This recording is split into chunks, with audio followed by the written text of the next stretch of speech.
नमस्कार, ये आकाशवाणी शिमला है। अब आप राजकुमारी चंदेल से कोविड-19 पर विशेष समाचार सुनिए। प्रदेश में कोविड-19 के मामलों में बढ़ोतरी के मद्देनजर राज्य सरकार ने उपायुक्तों को जरूरत पड़ने पर कर्फ्यू 30 जून तक बढ़ाने का अधिकार दे दिया है। एक सरकारी प्रवक्ता ने शिमला में बताया कि कोरोना संक्रमण के बढ़ते मामलों को देखते हुए 23 मई को हुई मंत्रिमंडल की बैठक में संबंधित जिलों की स्थिति के अनुसार कर्फ्यू बढ़ाने संबंधी ये निर्णय लिया गया है। प्रवक्ता ने कहा कि प्रदेश में 31 मई तक कर्फ्यू लागू है। इसके बाद उपायुक्त इस संबंध में निर्णय ले सकेंगे। उल्लेखनीय है कि राज्य सरकार ने कोरोना वायरस को फैलने से रोकने के लिए 24 मार्च से पूरे प्रदेश में कर्फ्यू लगा दिया था।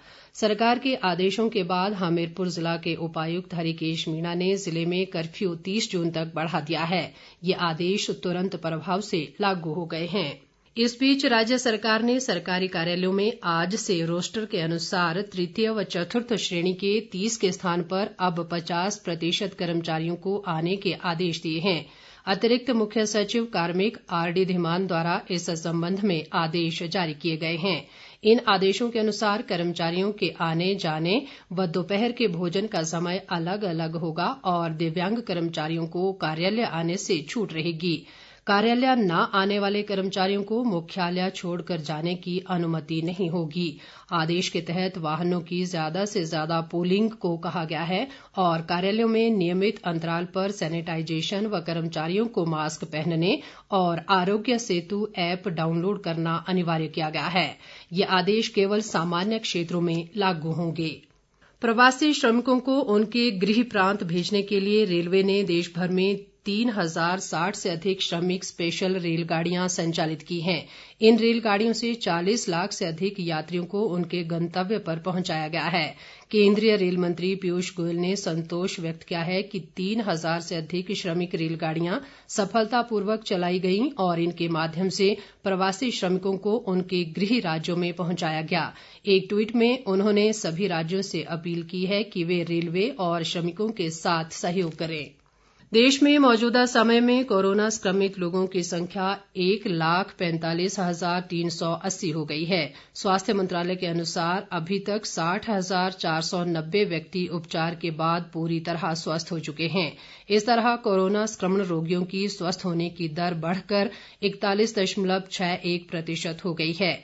देश में 80,722 कोरोना संक्रमित विभिन्न अस्पतालों में उपचाराधीन हैं। इधर प्रदेश में कोरोना संक्रमित लोगों की संख्या बढ़कर 225 हो गई है। पिछले 24 घंटों के दौरान प्रदेश में 20 नए मामले सामने आए हैं। इनमें कांगड़ा से 8, चंबा व शिमला से 4 और बिलासपुर से 3 व हमीरपुर से 1 मामला सामने आया है। इनमें अधिकांश संक्रमित व्यक्ति दूसरे राज्यों से हिमाचल वापस आए हैं। धर्मशाला से जिला संवाददाता संदीप कुमार ने बताया कि ज्वाली तहसील के कुथेड़ से कल रात एक महिला व उसका 7 माह का बेटा कोरोना पॉजिटिव पाया गया है। ये दिल्ली से लौटे हैं। इस दौरान बैजनाथ में उपचाराधीन 4 कोरोना पॉजिटिव व्यक्ति स्वस्थ होकर घर लौट गए हैं।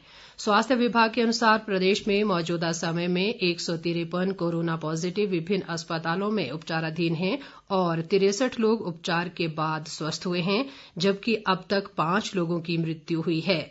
प्रदेश में कल कुल 1065 लोगों के सैंपल जांच के लिए भेजे गए, जिनमें से 656 की रिपोर्ट नेगेटिव आई है, जबकि 403 की रिपोर्ट आना बाकी है।